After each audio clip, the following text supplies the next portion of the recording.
Well, hello, darlings. It's me again. Well, today I actually want to talk about a topic that's really, really close to my heart and that I really feel much conviction and passion about. And it's on the topic of encouraging men. I know it might sound a little bit controversial, be like, okay, what's she going to say about that? But, I really want to be honest about some stuff, ladies, that I feel that we could do a much better job at.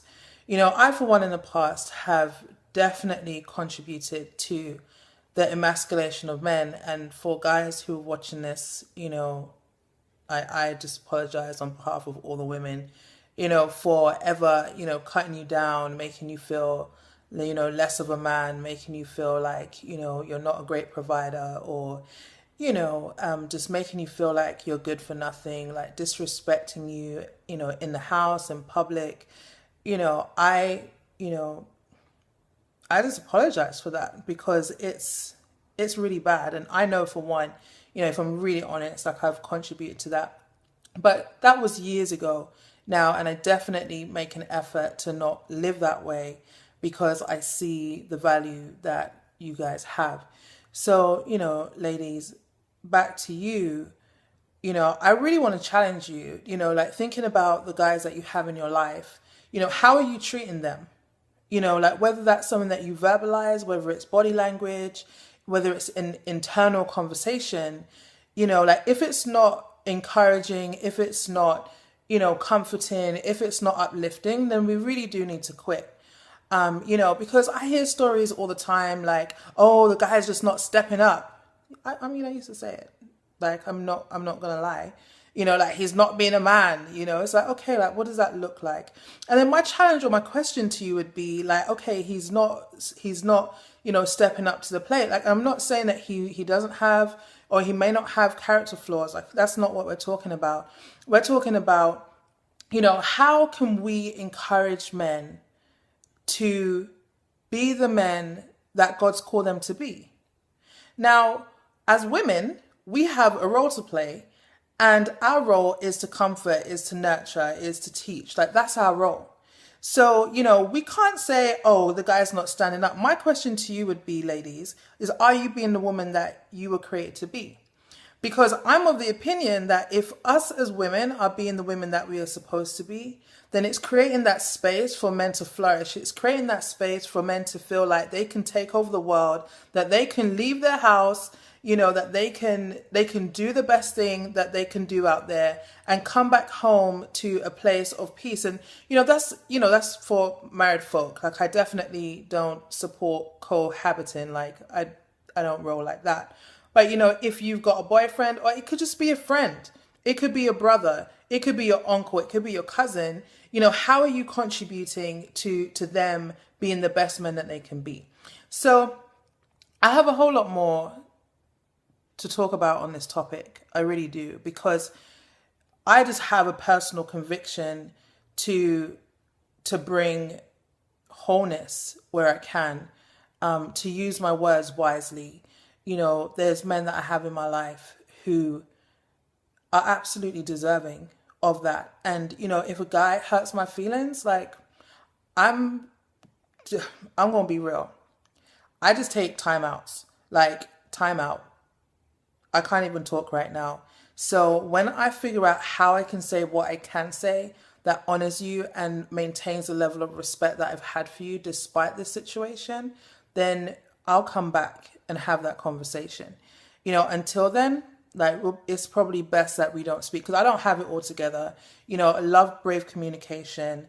But when you're in your emotions, like, sometimes it's a challenge, and I believe that I'm fully responsible for my responses, that nobody can make me respond a particular way or anything like that. So, I don't know. I'm badgering on at the moment, but you get the gist of what I'm saying. I'm just saying, women, it's time that, for us to fix up and stop emasculating men and making them feel less than a man. And guys, I just want to apologize on behalf of womankind and say, I'm sorry. And I just ask that you forgive me in place of all of those women you may never get an apology from, sorry. And you may never, they may have passed, or they may have moved country, or you've lost contact and they really did you wrong, and there's no apology. Like, I'm asking, like, would you forgive me for their wrong? Because I really believe that forgiveness is major, is huge, and it can absolutely change your life. And I'll be speaking about forgiveness, like the power of forgiveness, and just how things have gone down in my life where I had to make a choice to forgive, or I could never move forward, and absolutely being victorious over experience of rape. So yeah, I'm going to speak about that in one of these video blogs, logs, whatever you want to call it. I'll be speaking about that. But yeah, in the meantime, women, let's fix up. Men, I'm sorry. All right, have a great day, guys. Bye.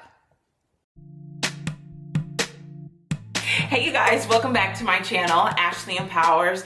I'm Ashley, and today I am back to do just kind of one of those chit-chatty girl talk videos on our favorite topic, which is relationships. So last week I was texting one of my friends, and she was asking for some relationship advice, and she mentioned in her text, she was like, she's dating this really awesome guy, but she's been accusing him of lying, accusing him of cheating, accusing him of things that he hasn't even done, because she experienced those things in the past, and now she finds herself accusing this new guy of some stuff, and she wanted to know, how can she heal from that? Like, what is going on? And so I was like, you know what? I'm going to do a video on this, because I know that there's other women that can relate to this. So this is the topic of sabotaging your relationship. So if you've been in a past relationship where things happen where it caused you to have trust issues with men, that it caused you to have insecurities within yourself, then keep listening, because I have a few tips that I think you will really benefit from. So tip number 1 is forgiveness. I recently heard a statistic that said 80% of women who go through a divorce or who have gone through a divorce said that they had some type of hatred or contempt for men. So what you have to do is make sure that you forgive everybody in your past that has hurt you or that has done something to you. Trust me, I've been there. If you have watched any of the videos on my channel, I'm very transparent with my story. I've been cheated on, lied to, whatever, but I had to forgive in order to be in the healthy, authentic, loving relationship that I'm in today.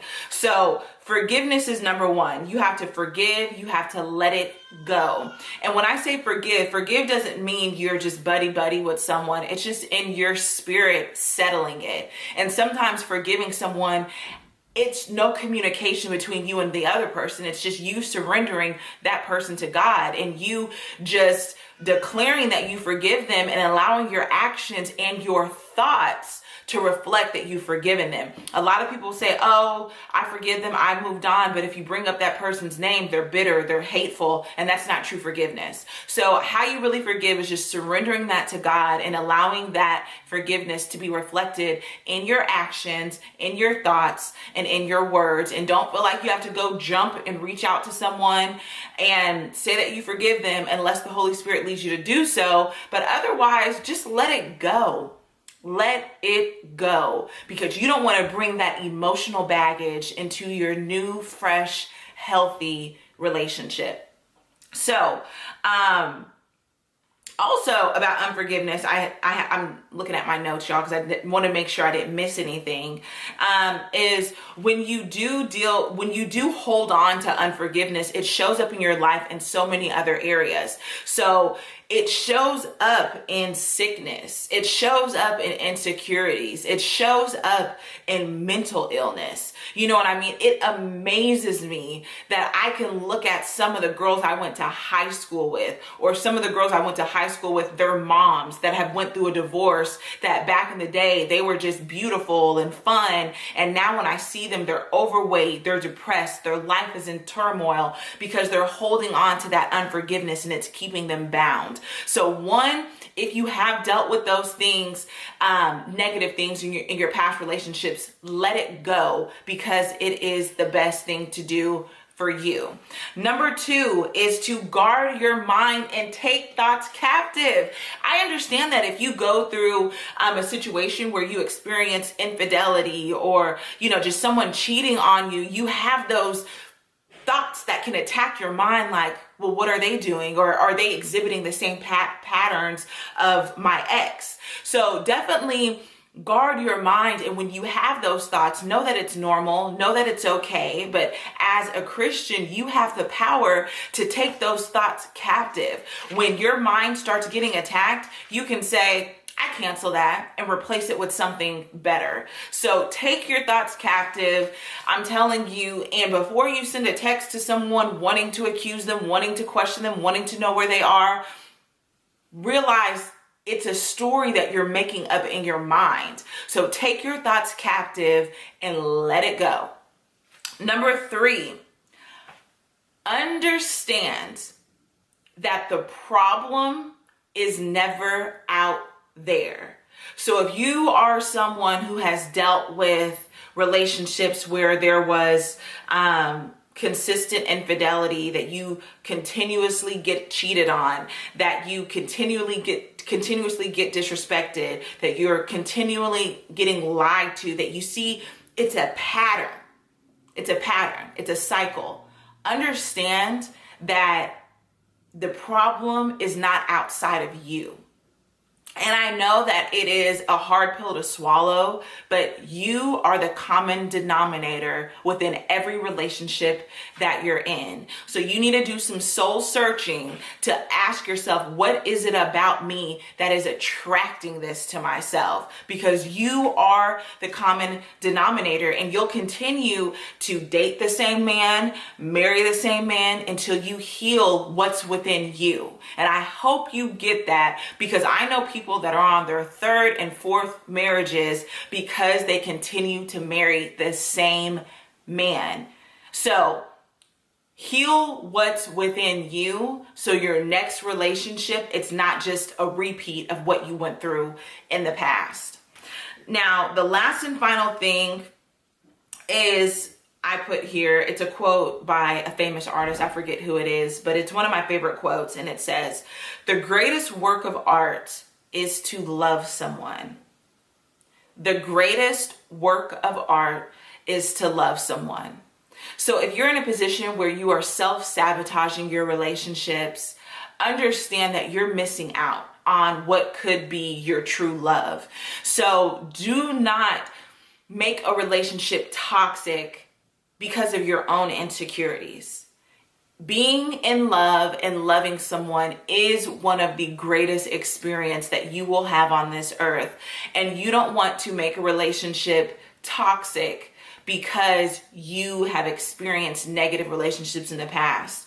So remember that when you're being honest and when you're being vulnerable, it puts you in a position where you can experience genuine love, because when you're vulnerable and when you're open, that's where the sparks are. So if you are someone who has dealt with that in the past and you're in a relationship and you notice yourself having those self-sabotaging tendencies, be open and honest with whoever you're with. Don't be afraid to be vulnerable and just to be open. So I wanted to share those 4 tips with you. If you find yourself being, self-sabotaging your relationships, just know that you're not the only one out there. I hope you enjoyed this video. Thank you guys so much for tuning in. Of course, you can reach me on social media. I am at Ashley Empowers. And if you guys don't already know, I did release a Manifesting Your Godly Man bootcamp, which literally, you guys, has been having an amazing impact on on every single woman that is in the boot camp. So if you guys are interested in that, click the link in the description box. You can sign up on my website as well, AshleyEmpowers.com. And I look forward to seeing you in my next video. Hi, my name is Kara O, and I am dating and relationship coach and have written several books on men and how to create more love in your life. And today I wanted to offer a lesson on how to castrate a man. You may wonder, why would you want to do that? Well, probably the primary reason would be to get him out of your life, because that is the best way to get rid of a man. I'm really being facetious here. I don't want you to castrate men. I don't want you to emasculate men. Not if you want to be loved and cherished and adored. That is definitely not the way to do it. But women do it, I think, unknowingly all the time. There are 3 ways that I will talk about today that women castrate men. They emasculate men. One is to compare him unfavorably to other men. That's not going to get you anywhere. That's certainly not going to motivate him.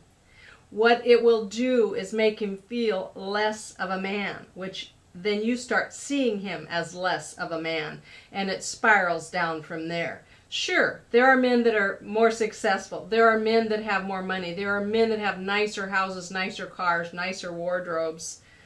But if this is your man, why would you want to make him feel awful? Because it really does. Another way that women emasculate men, castrate men, is to make fun of them. One way we do that is with the eye roll. Oh my God. And the teasing and belittling, especially in front of the children or in front of friends or co-workers. You are basically in public cutting off his you-know-whats. And if you're just dating and you wonder, I wonder why he never called again, that's it. Why would he want to take that on for a future with you? No way, no way. If you're married or involved long-term with someone and you've been doing this, he has shut down his heart. He is not able to love you because it's too scary for him. So you need to stop doing this if you want to bring the love back. And there are a lot of ways that women belittle men. It's everywhere in our culture right now, where the men in commercials and sitcoms and even movies are being made fun of, not just by the wife or girlfriend, even by the children. The man seems to be the buffoon more often than not. This is not okay. And men just stoically suck it up, but what they're doing is they're covering their hearts and protecting themselves. The other way, the third way that women often emasculate men is to let them know they're really not necessary, that you're a better man than they are. Men ask me sometimes, why do they even want us in our lives? They don't seem to need us. They don't seem to care about what we bring to the relationship. So think about this. What is it that you wanted when you were looking for a man? Or if you're looking right now, what do you want him to bring to your life that you don't have right now? Don't forget that when you get involved with someone. Those things that only a man can bring to you. And I'm not just talking about sex. There are a lot of other things that make you feel more like a woman, make you feel more feminine, make you feel protected and cared for. That's what men want to do for you. So the goal is to make him feel more like a man, that he's important to you. It doesn't take much. Men are so simple. If you just give him that little bit. He wants to be with a woman who makes him feel like a man. That's it. And everything you do to counter that, everything you do to emasculate him, to castrate him, makes him pull in and just isolate himself if you're committed to each other and kind of stuck.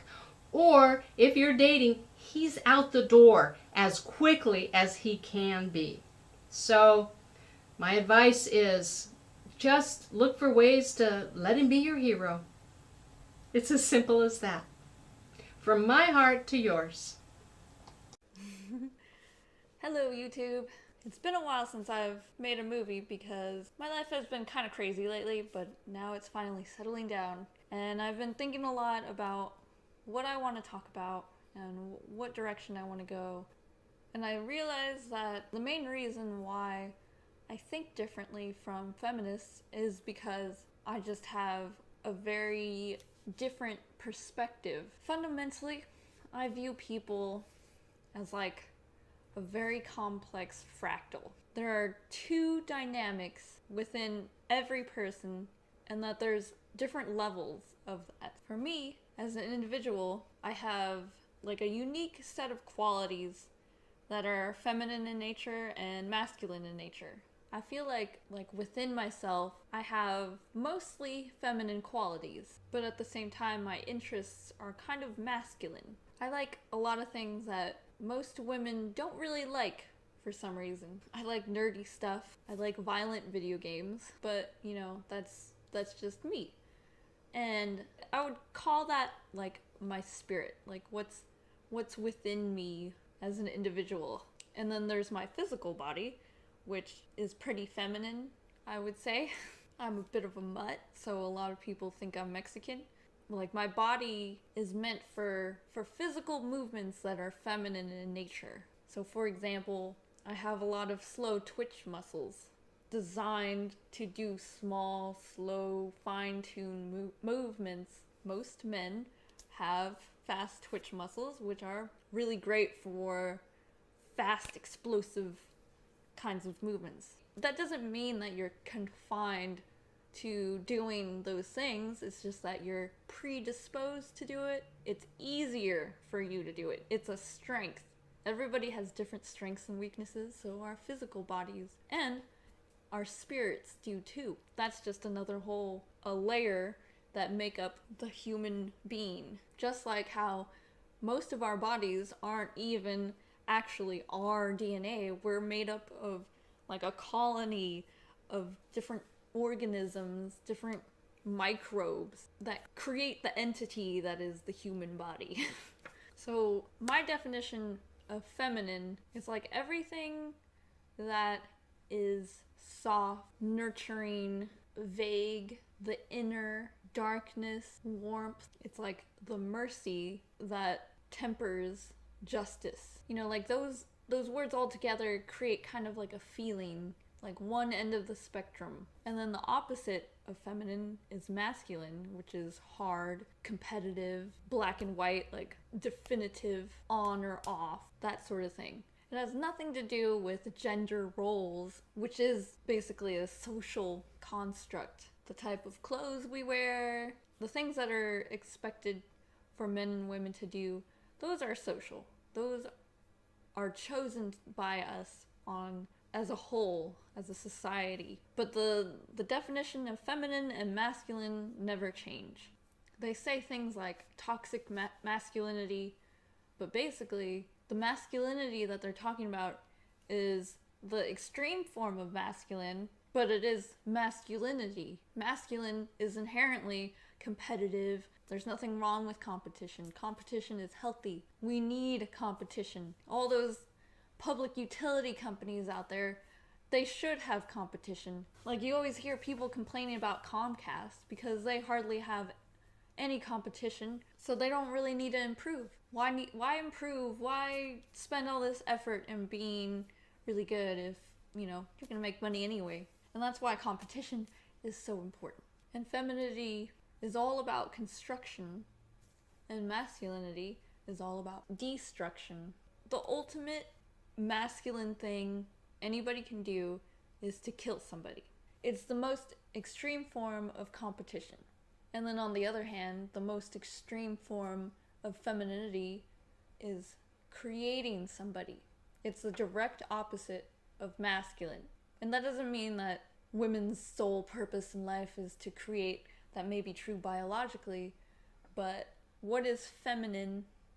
That is the ultimate form. When you create something out of nothing, basically. You know, you have to have light to have dark. You have to have construction and destruction. And sometimes you have to kill somebody to protect yourself. And you have to kill a plant in order to eat. It's just part of nature. And we are part of nature. It's just like I have a life full of first dates and so few experiences of people that I would like to go on a second date with. Cheryl, very nice to meet you. How are you? How do you generally meet guys? I'm almost 100% online. Okay. There's so much misrepresentation out there, right? Yeah, the last relationship I had, he lied by 10 years. Get out of here. 10 years. Yeah, should have been a red flag. Do you feel like you're a good listener? I can be. It depends on how interested I am. Honest answer. Honest that? answer. Really, really cool guy. I think I'm taller than he is, and I wish it didn't have to matter.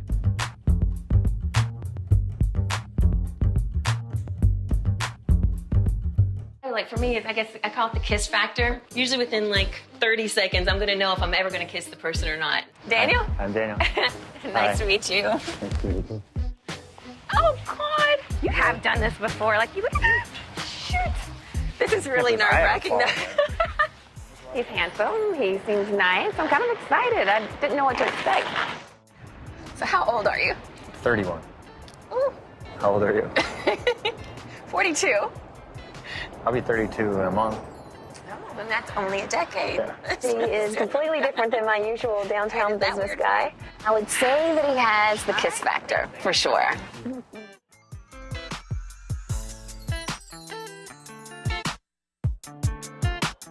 Cheryl seems to find reason after reason for why a man isn't the one. But I think what's holding her back are her own beliefs and fears about relationships. So I want to offer you something because I have some ideas about this. I just need some help. Dean, I need your help again. I need your help. So Dean, I want you to stand here. Make believe this is the man of your dreams. Everything that you want. He's got the money. He's the right age. And you all are coming together.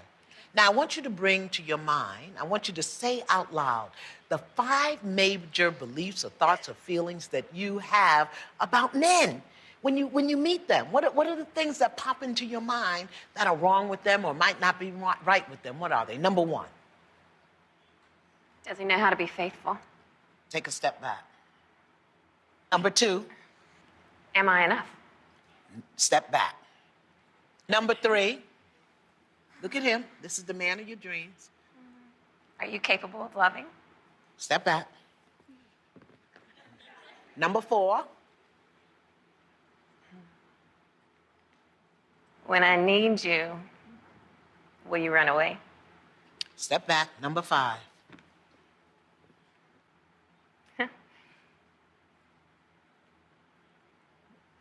Can you love me how I hope to be loved? Yeah. This is the man of your dreams. Okay. Look where you are based on what you think that has nothing to do with him. Those thoughts have nothing to do with him, but you know what they have to do with? Your fear of intimacy. Because intimacy means into me see. And the closer you get, the more he's going to see about you. What got you here, beloved, has nothing to do with him. Nothing. He's there, ready, waiting. But you've got so much criteria that blocks the intimacy till you may not even be able to see him. Are you just willing to be wrong Yes. about what makes a perfect guy? Yes. Okay, take a step forward. Are you willing to reveal your secrets and tell the other person what you don't want them to know about you? Yes. Okay, take a step forward. See, we're doing better already. Yeah? Are you willing to be open, to be disappointed, and have your heart broken? Yes, I do it often. All right, here you go. Now look how close you are. Just by being willing to do something different. You can have all the criteria and standards in the world, but what you draw to you is what you are.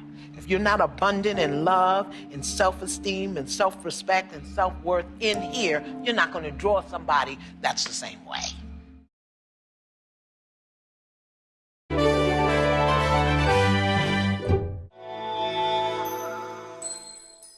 Hi folks, today I want to talk about this term I just discovered, which frankly, I can't even believe it's real. Okay, it's toxic masculinity. That's right. Toxic masculinity. Have you heard of this? I can't even believe this is real. Every part of me is like, what? No! No! Because it's crazy. This is a term, I'm so saddened to say, is not only real, but the feminist movement uses this to describe the stereotypical raging, angry, shut down, aggressive, gun-toting, women murdering, you know, male. It reminds me of the 1960s when they used to define women as hysterical, when all women were hidden inside of them was this deep hystericalness. So we have this term like toxic masculinity, which is pretty much as damaging as that statement, and horrifically coming from the feminist movement. Okay, so here's all the things that I need to say. Many of you have heard about me talk about anger and the necessity of anger and the beauty of anger. And a big part of the necessity and beauty of anger is learning how to express it properly. Now, you need to know that anger is private and it's a consultant for yourself, but it is fundamentally where you are going to find your no and your boundaries. That's what anger is, your no and your boundaries. And this is essential if we are going to live in our yes, if we are going to understand true right action. We're going to need to know where the yes is. It's impossible to know where the yes is if you don't know where the no is. And if we continue this crazy bullshit, like creating terms like toxic masculinity, we are never going to allow the men in our society and in our culture to express anger, therefore express real boundaries. It means none of the men in our world can have them because they are being pinned with this horrifying stereotype and suppressing it, which is already the case, folks. Already the case.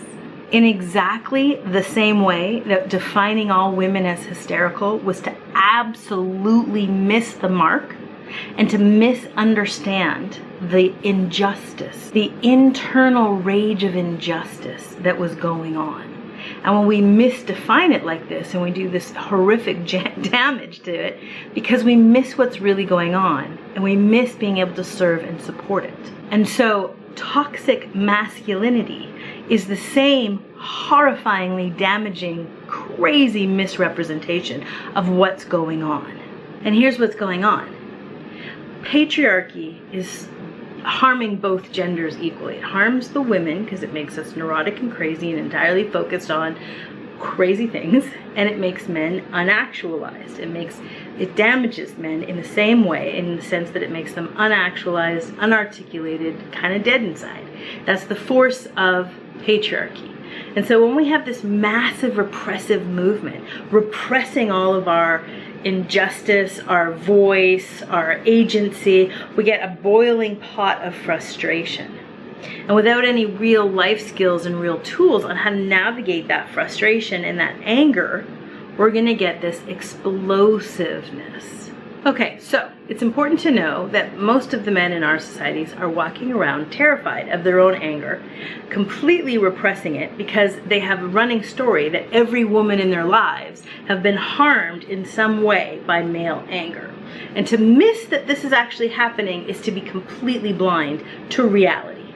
Now, what happens here is that our men lose their boundaries because they don't have any access or agency to anger. So therefore they lose their boundaries. And that anger festers and becomes frustration and boils and boils and boils and then explodes. And anger isn't the issue, the repression is the issue. You're not being harmed by anger, you're being harmed by the explosion. Anger isn't an explosion, anger is natural boundary setting. And this is important. So I just had to take today's segment and really address this because I recently came across this term and I am so disheartened, disappointed, and just shocked yet again at how insane as a culture and a society we can be. And I just want to put it out there for all of us, men and women. We need to understand the impact of patriarchy. And we need to understand that we have every right to our anger. And learning how to navigate that anger is going to massively bring us much more aligned, much more into right action in our lives. So if you need a hand with how to navigate anger, go ahead and check out my YouTube right here. And I also have a great blog entry called Anger. And I just want to put a call out that we start supporting our own anger so deeply, and we start to recognize that we have really prevented men from having any real access or real agency to their true boundaries and their true no by the movement of patriarchy. And it's the same for women, and we really need to reintroduce this into our lives, embrace this so that we can actually stand for what is true. So I'm going to sign off here today, and I'm sorry for the rant, but I am so heartbroken to come across this term, and doubly heartbroken to realize it's coming out of feminist community. And I just had to say something. But I'll see you next week. We'll talk about some more interesting stuff. And hit that subscribe button. That's how you and I will meet again.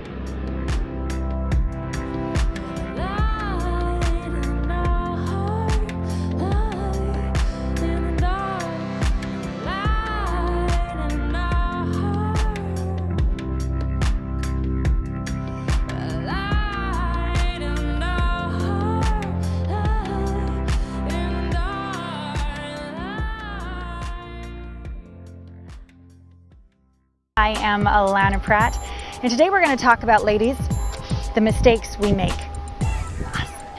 Yes, sometimes we do. And I'm at the beautiful Palm Springs JW Marriott Resort, and I'm an intimacy expert, and even though I have a lot to teach, I also have a lot to learn. And I was just at a pole dancing conference with the amazing Sheila Kelly. I've been reading a lot about some other teachers, and it all seems to come down to 5 main mistakes that we unknowingly make that really separate us from these incredible men that we want to have this intimacy with. And the first one is sort of like if we let him know he makes us happy, we somehow think we're giving away our power, but it's the very thing that he craves the most to bring us pleasure and to make us happy. And so I want you to be generous with your expression that he makes you happy. Let him win. You know, I know we can run a business and take care of the kids and, you know, make dinner all simultaneously. I know how amazing a lot of us women are, and to let a man know that he somehow contributed to us sometimes feels like we lost or we are weak. Farthest thing from the truth. It's what really attracts them to us, knowing they can win with us and make us happy. So please express your happiness to these guys. Number 2, you know how men like to fix things and how they want to be our heroes and save us from these various things.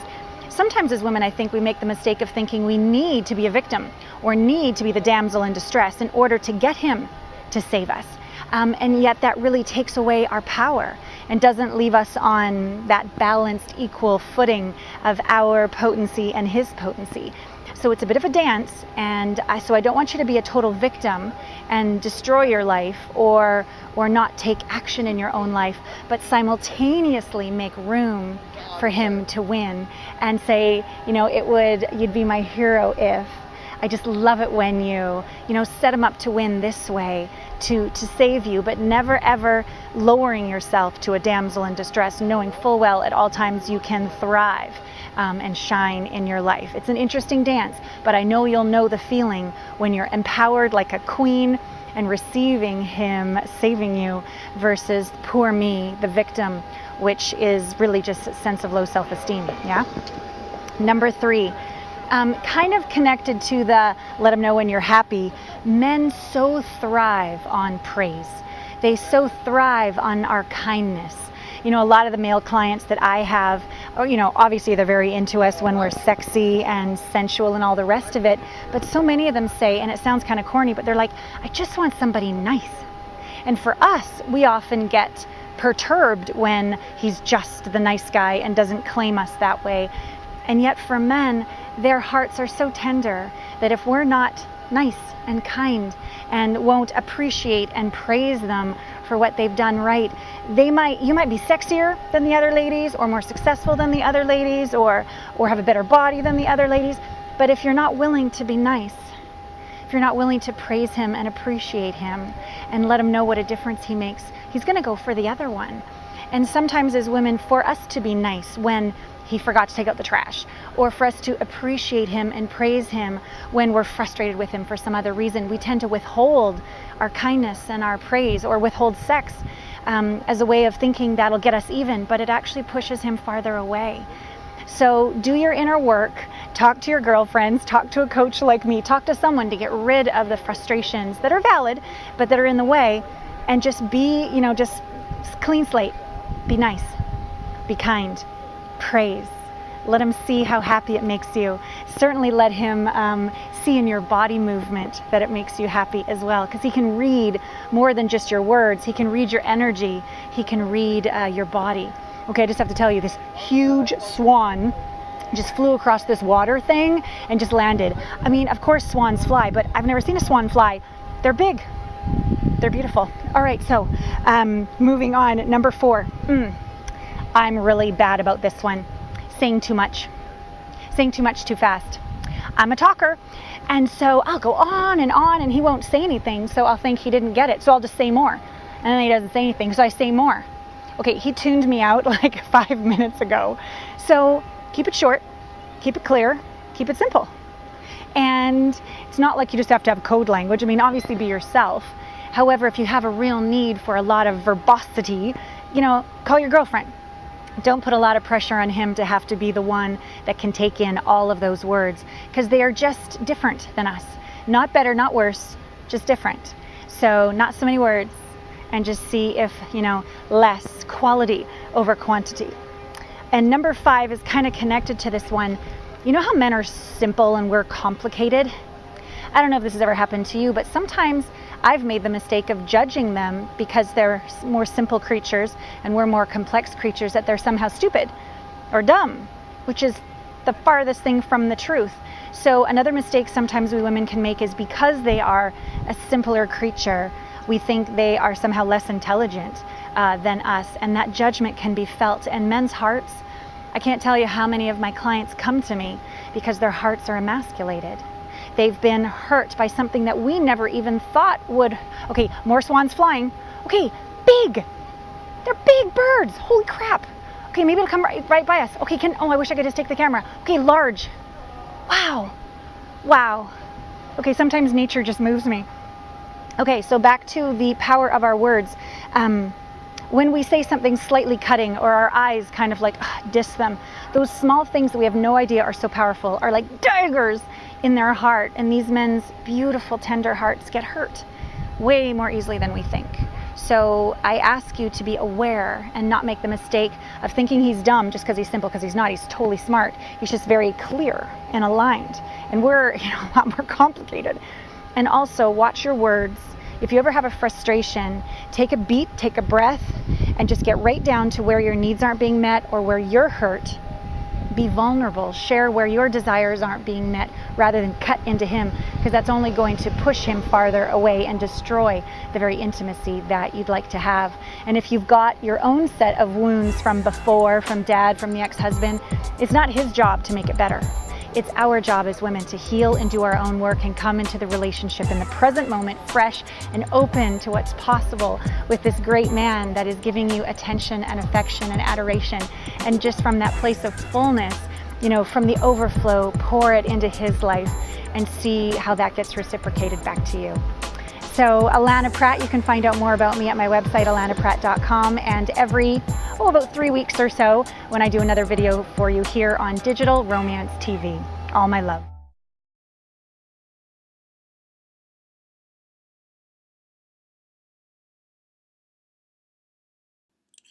Hello, beautiful souls. Today's video is about abandonment and love addiction. Now, this is a huge subject. It's something that I know a lot about from experience, but also coaching so many people that don't even really know that they're acting out from unresolved abandonment issues. The first thing I want to say about this is whether you were abandoned or not is actually not the issue. What's really important is that you perceived that you were. So I have so many people tell me, when I pinpoint, oh, that's an abandonment issue, someone will say to me, and I hear this a lot, but I have the perfect family. I was never abandoned. No one ever rejected me. Nothing ever bad happened. And I say, that's okay. You can have a perfect family, which I don't even know what that is because I've never seen one. But in your opinion, you can have a perfect family and still experience a perception of being abandoned or rejected, whether it's a look that you received from your mom or dad, or it could be something way more hardcore that they just rejected something about you completely or didn't allow you to have the emotions that you are having or told you that what you felt wasn't accurate.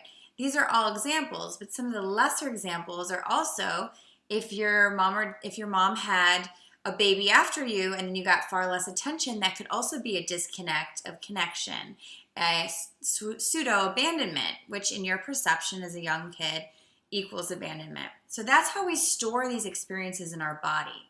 And what happens when we have this perceived rejection or abandonment is a lot of us tend to fall into what I would call love addiction.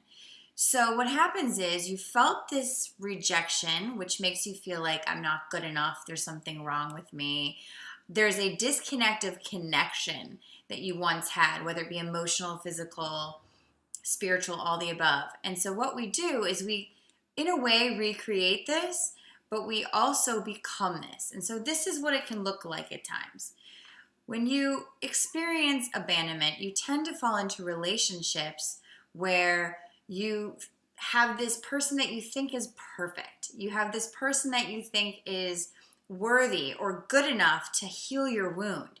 And so you're looking for what you think is enough or perfect or amazing so that you can finally be saved from this internal unresolved wound of not enoughness. And so you have this person that you think is amazing, and what happens over time is they end up not being able to heal your wound because, newsflash, nobody can heal this except for you.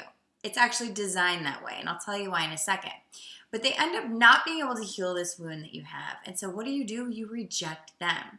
You're not good enough. You're not healing this for me. I'm still feeling this. So then you project that it's probably because of them. There's all types of things that happen. So you get rid of that person, and it continues. You're addicted to this almost perfection of love.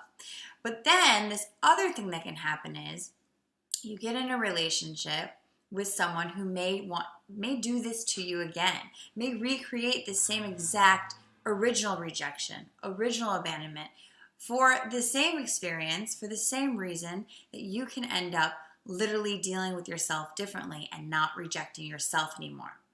So this person could look controlling. This person could look critical. This person could look abandoning and selfish. You will do this on purpose, unconsciously, so that you can heal this original wound. And what this wound really is, as you get older, recreating it, the reason you keep feeling abandonment come up in you is because you've never said, I choose you anyway. You've never said, if these people are abandoning me or I'm perceiving that I'm being rejected again, I'm going to love myself, own myself, and not reject myself or abandon myself with them. I'm not going to agree with that anymore. And what happens is so often when we're younger, we don't know that it's a choice. We just think someone abandoned me, it means this about me, and then we perceive it happening a lot, even though it may not be because of that initial fear of maybe it will. So we have this self-preservation. So when we're trying to preserve ourselves, what we do is we reject anything that seems like it might reject us. So if someone does something to you and you think, or it looks like someone's doing something and you think that that's going to reject you, you'll reject them first. And so a lot of us take ourselves out of many amazing experiences in our lives because we're afraid of rejection. The way that I healed my massive issue of rejection and pseudo-love addiction was by literally learning to love myself, become my own acceptor, become self-approved. And this takes a long time. but it doesn't take a long time to get started. You can start today. I've designed this program called Soul Lab, which is really feeling it to heal it, is coming back to the true self, is reclaiming everything you think you've left behind, is giving yourself everything you think you need from someone else. And it's really what I like to teach people, is what I had to learn, is that you really need to feel these sort of disassociated feelings. Feel this fear. Feel the abandonment. And don't buy into it like, yeah, you deserve to be abandoned. But feel into it like, wow, there's an inner part of me that's hurting. That's why I keep creating it. Instead of saying that inner part of me that's hurting is the truth, say this inner part of me that's hurting has perceived something really painful and gone through something perhaps really painful. But you don't have to go through it anymore if you're with yourself this time. You're not abandoning this feeling that you have and running in other directions to try to not feel that feeling. But you're allowing yourself to feel these feelings, and all you have to do is be there with it, and you will see. It can be really hard. I mean, I just had to go through one layer of this recently. But you can go through it, and at the end of those feelings, just being acknowledged and heard and understood, of seeing where it first started and maybe how you continued it and why you continued it, and forgiving yourself for that, then you can say, I'm not afraid. I want to feel this to heal this. You'll allow yourself however long it takes to just feel whatever it wants to feel. And you'll see the next day, you're going to feel amazing. It's going to be like an emotional cleansing. All your emotions want to do is to be acknowledged. They want to be accepted. Everything you feel like you're not. They want to be acknowledged. They want to be accepted. And they want to be okay. And they want to know that if anything else happens, anyone rejects you, that you won't reject you. And that's how we reclaim our true self, is we really feel it to heal it and realize that it was all probably a misinterpretation anyway. And if it wasn't, if someone did abandon you and someone did reject you, it was never about you anyway. It was about them. Because we don't hurt people unless we're hurting.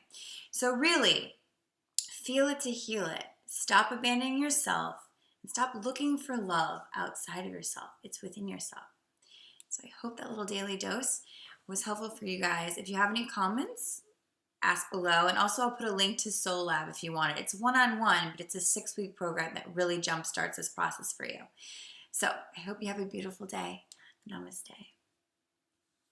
A liberal is a pejorative now. Since Michael Dukakis, it's a bad word. No politician wants to be called a liberal anymore. And I think that's the way we should treat feminism. All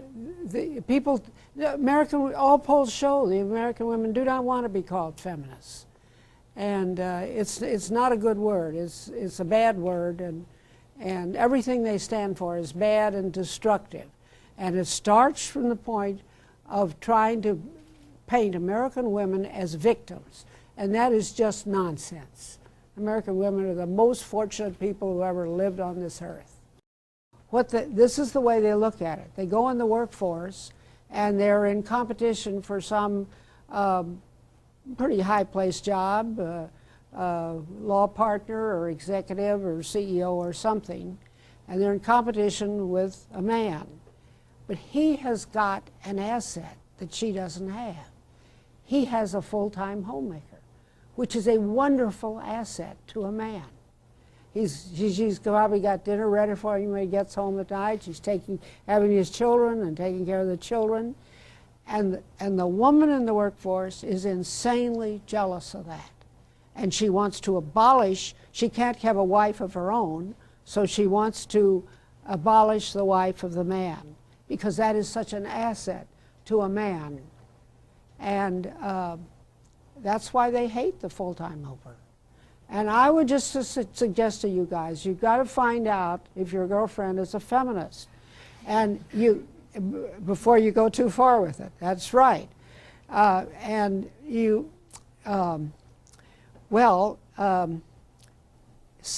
of them are pretty, so they don't all look like they don't all look like Bella Abzug. So the way to really find out is to ask her how she feels about Phyllis Schlafly. And then you'll know whether she's a feminist or not.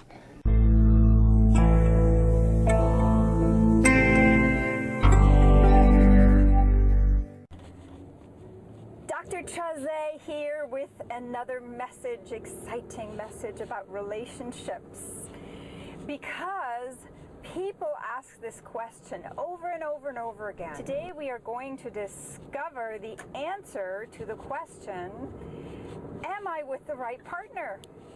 One of the most favorite questions that people are asking me, am I with the right partner?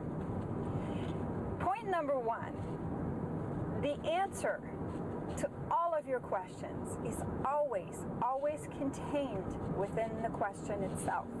Always, no exception. So let me explain this to you. The answer could actually be contained within the very words of your actual question, or the answer is right there for your grasp. Either in the surroundings, a headline that's close by, a license plate, some advertisement that is on a truck in front of you. The answer is always right there for you the moment you ask the question. You have to understand why the question is coming up for you in the first place. It's coming up because you're not getting the answer. And so the question always provides the answer at that very moment. So am I with the right partner? The answer is always yes. Why? Because all you need to do is shift am I around and make it I am. I am with the right partner. It's not a question. The reason you're asking that question is because you can't decipher anymore how to love the person that you're actually with. It's not about you being with the wrong partner. You're always with the right partner when you ask that question. When you have come to the end of that relationship, okay, is when you are waking up one day and say, damn, I'm with the wrong partner. I'm finally realizing what the hell was I thinking? When you really know that you're no longer with the right partner, then you don't need to ask the question anymore. So for as long as you're asking the question, am I with the right partner? The answer is yes, you are. Just shift around the I am.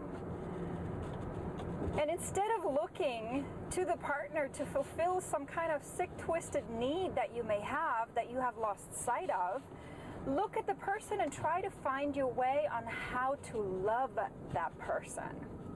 Because that's where the true wisdom comes in. That's where the true work is. The work is not in you being in love and feeling infatuation and euphoria and all of this hoopla. That's just all teenage chemistry, okay?